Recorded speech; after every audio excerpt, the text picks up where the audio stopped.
Superboy's a what now?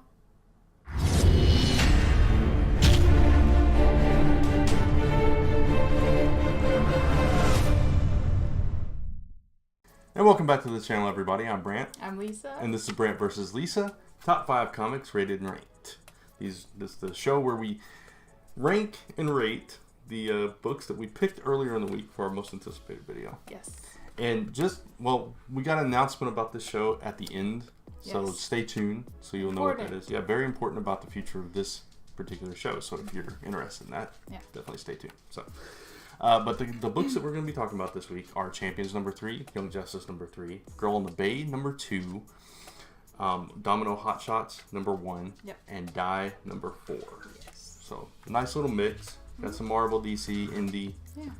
So and dark. Okay, this time. Yeah, Imogen, of course. Yeah, a little bit. Even if they were books we chose before, but it's all good. So I'm really curious to see where things are going to rank this time because I think I might surprise you, and you said earlier you might surprise me. Maybe we're going to agree. I don't know. It's going to be interesting. Who goes first this time? I can't remember.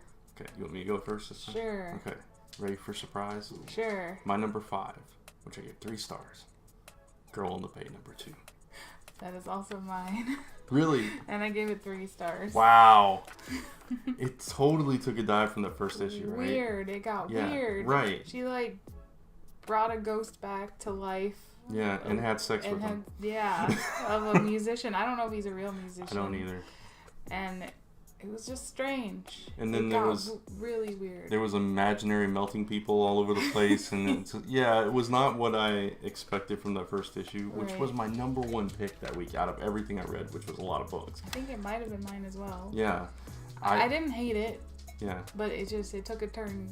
Yeah, I'm just saying the first issue I gave 5 stars. Yeah, perfect score. Right. This one, 3 stars. Not a terrible score.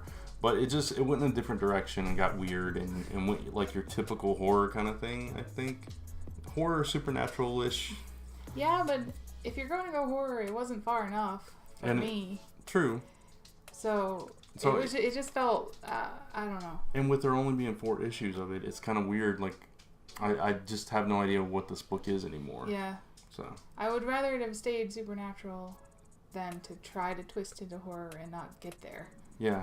That's true. And that's all. what maybe I'm wrong, maybe that's not the intent, but the melting people, demanding people to kill people and stuff, that sounds horrific to me. But. And I like horror books, usually. Yeah, you do. So, it just felt disjointed. Yeah, so not enough horror for you, too much for me. So, there you go. Yeah. Interesting. All right, so what is your number 4 then? My number 4 is Champions. Number 3. Okay. Not my number 4. Close. I also gave it 3. Okay. I just felt like it was, again, a little disjointed.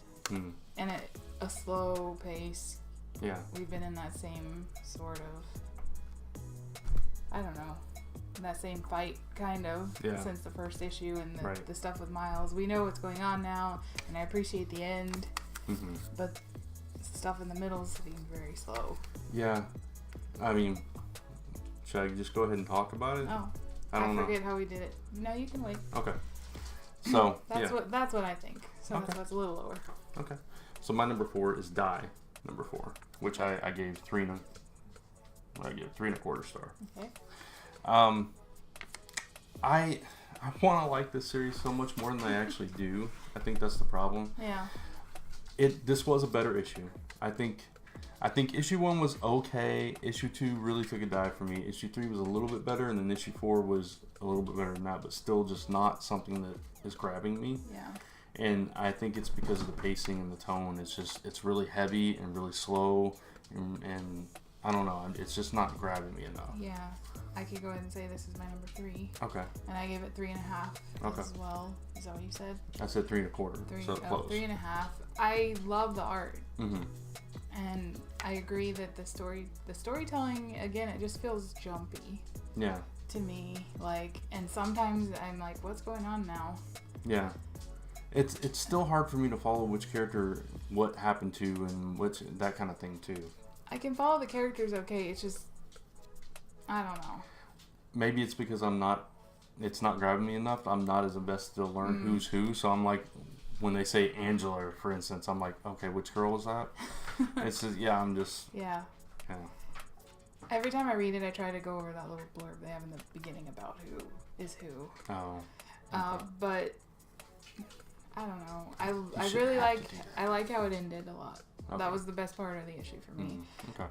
So yeah, I like where it's going. It was a little plotting. Yeah, I like the fact that there was like not a list, not a this kind of thing. Yeah. So especially for like, I guess hardcore fans of like D&D and that kind of thing, which I've never done. I've never played D&D or anything like that, so I don't know the ins and outs of it. Maybe that's taken. But I don't know. I like fantasy, so I thought I would love this book. Yeah, I did like the part with I say I know the characters, but I don't know her name. The one, the chaos god one. They can talk to the gods. I liked that part where this whole city had adopted her diaries that I assume she kept. Yeah, as a religious text. Yeah, while she was there. So it was kind of like, what's that movie with Tim Allen?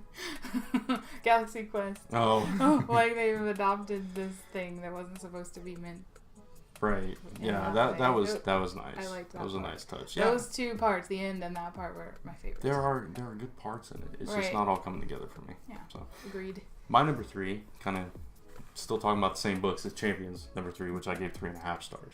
I agree with you. I think it was disjointed. I'm not a fan of the narration style. It feels very old school to me, and I'm just not a fan of that kind of storytelling. I think you can tell stories better without that omniscient narrator in comics. I prefer when it's a character. Yeah, exactly. That's what I'm saying. I don't like the omniscient narrator in comics. It's never worked for me. That's one thing I really hated about old school comics. That's why I'm glad we kind of shifted away from that, but here we are.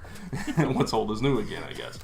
But also, I mean, last issue, I thought, because it focused down on the main team again, and it was that whole emotional loss and conflict, and it was just such a phenomenal issue.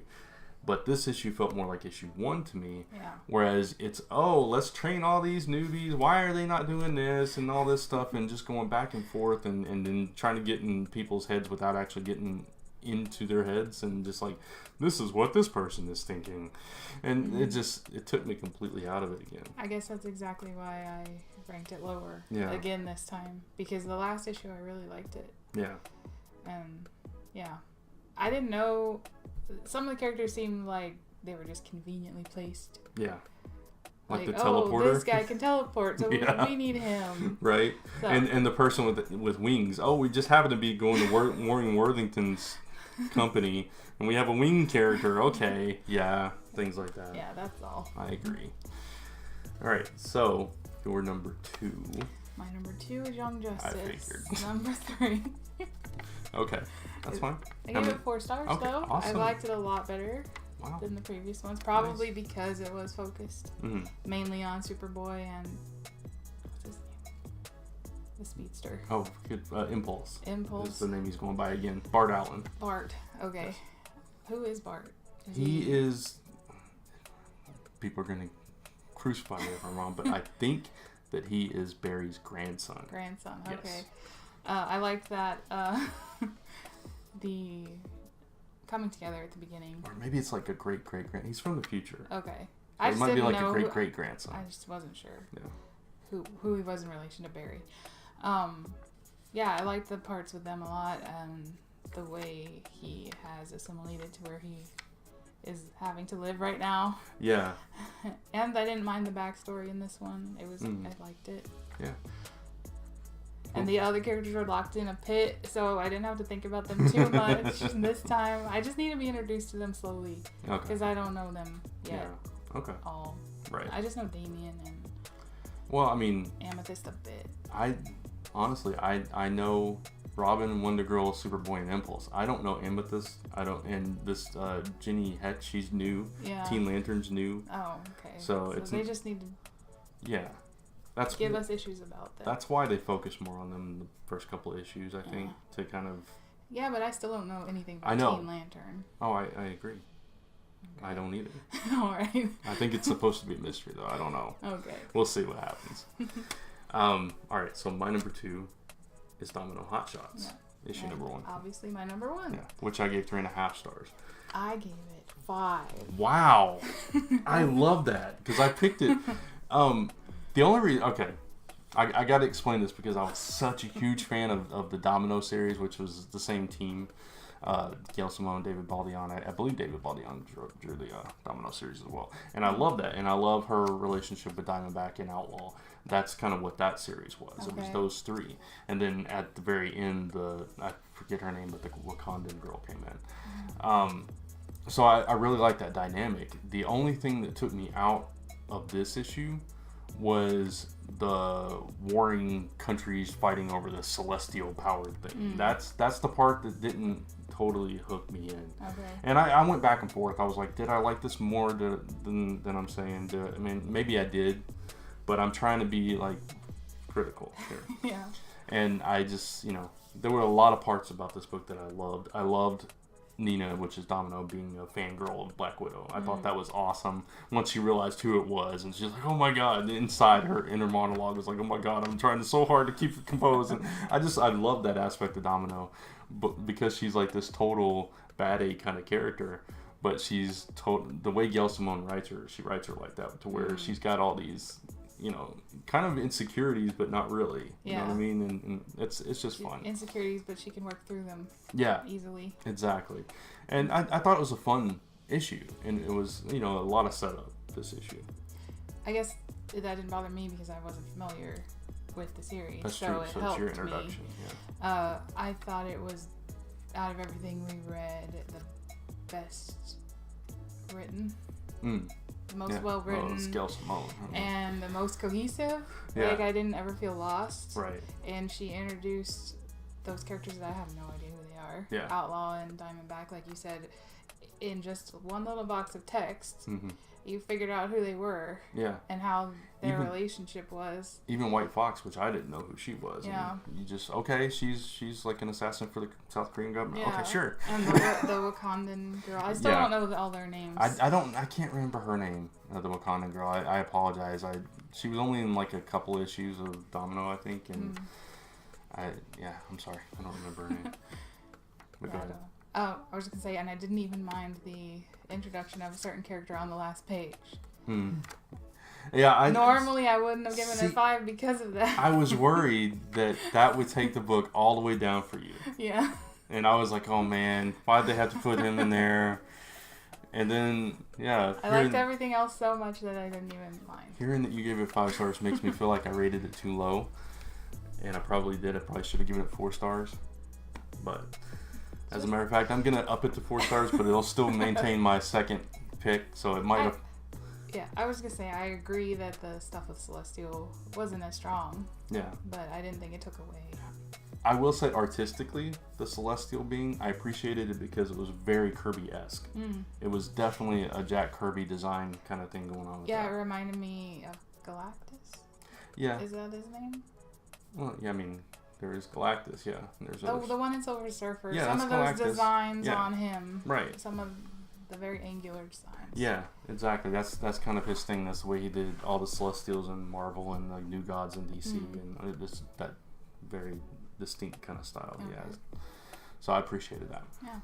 All right, so obviously my number 1 is Young Justice, which I gave 4 stars. So I didn't give anything a perfect score this week, but I really like Connor Kent, and I was really happy to see him back, and I was really happy that they didn't de-age him, that they explained it away. You know, because we got to see him in the classic black t-shirt and jeans and all that stuff, because I thought they were like totally doing away with that, because when he was first introduced, he was like a young teen, and he looked like he did here with the leather jacket and everything. And then they grew him a little bit to become the Superboy we knew from Young Justice with the black t-shirt and Jeff Johns' Teen Titans run and all that. So that's the Connor that I liked. Right. And I was like, oh no, they're taking him back to the 90s Death of Superman Connor, and I don't want to see that. So I appreciate that they explained that whole thing, or that Bendis explained the whole thing as to where he's been, that he got trapped on Gem World just out of the blue, and that's where he's been this whole time in New 52 and all this stuff. I love that, because it gives you a reason for him being there and a reason for him to come back into the story at this point. Being a gem farmer, which kind of, and I love that he said, I'm a Kent. And that was awesome. I love that. And the twist with him Yeah. Are we giving it away? I'm going to give it away, so if you don't want to be spoiled, you haven't read this book, you might want to pause and come back here, because I teased it at the beginning of the show and in the title of the video. I got to talk about it, so spoiler warning for everybody. But they reveal that he has a wife and kid. He's been here for who knows how long, but he has a wife and kid now, and that's why he's like reticent to stand up to the regime and everything, and he's not using his powers or whatever, I assume. Either that or he's depowered on this world, we don't know. But you think it's because of to protect his family, which that makes perfect sense to me. So I appreciate that, and it was an interesting twist. I don't know that I want to see him as a father and a husband, and kind of going forward with that. I don't know what's going to happen here. You can't have a Superman character abandon his family, right? So they're either going to be lost or you don't want anything you don't want anything to happen to his family, and then he becomes all broody Superboy again. Oh, that's true. Bendis kind of wrote himself in a corner here, but we'll see what happens. Maybe all Gym World's imaginary. Who knows? I don't know anything about Gym World. Probably not. But it's a very interesting twist, and I love seeing Connor and Kid flashback together, and even the stuff in the pit. Little jokes like nobody blames you, Wonder Girl, and then you got that panel sequence and then Amethyst like, I blame you. I love that. That was a nice scene. We don't know what happened that ended them, that got them in the pit, but except that double page spread where she punches a soldier. That's really our only clue. Yeah, that was the one problem I had with it. It felt, I don't know, odd. Like, what happened? Yeah. So, I mean, this book is coming together slowly for me. I think it's slowly improving, and it's hard because you don't know where he's going with it, and you got to find out where he's going before you really know how you feel about it. Yeah. So that's kind of why it's only 4 stars, which is still, that's a pretty good rating. Yeah. Sometimes I'm a little bit generous with my ratings, and I think this week I was a little bit harsher because I want to love this book so much. Yeah. So those are our rankings and our ratings. And let us know in the comments below whether you agreed with us, disagreed with us, what you thought about the books this week, what your favorite books this week were, and if you're happy to see Superboy back and see him back as a father and a husband. I'll jump in again. I think it's interesting because you said he's been gone so long. Yeah.